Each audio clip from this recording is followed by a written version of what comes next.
As the world approaches the 1 billion mark for administered COVID-19 vaccines, many people impatiently wait their turn.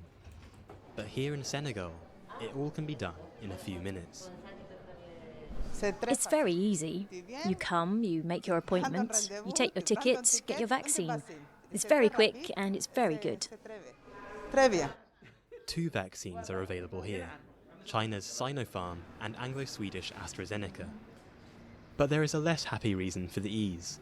The Senegalese are not rushing for inoculation.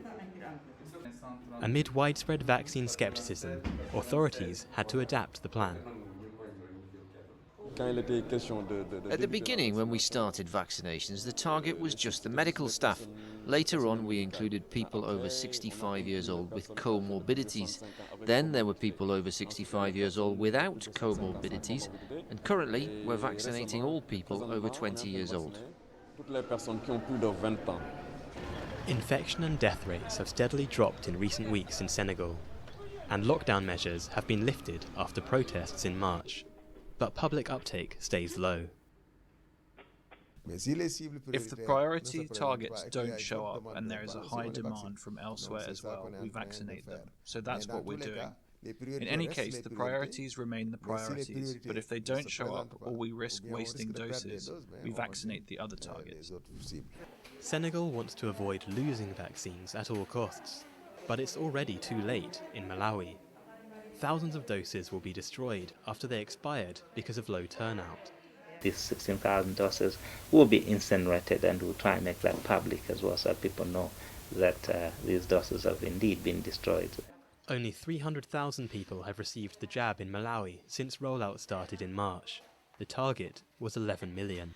Health experts expect infections to peak in the next 6 to 8 weeks. Reports about side effects, like rare cases of blood clots in people who received AstraZeneca and Johnson & Johnson vaccines, add to the distrust.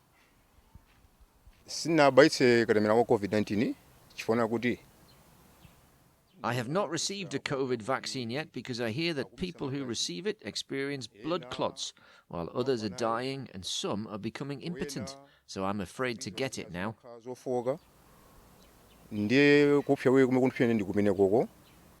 45 African nations have started vaccination rollouts, mostly with the AstraZeneca shot acquired under the UN-backed COVAX distribution scheme, a program that provides vaccines to poorer countries.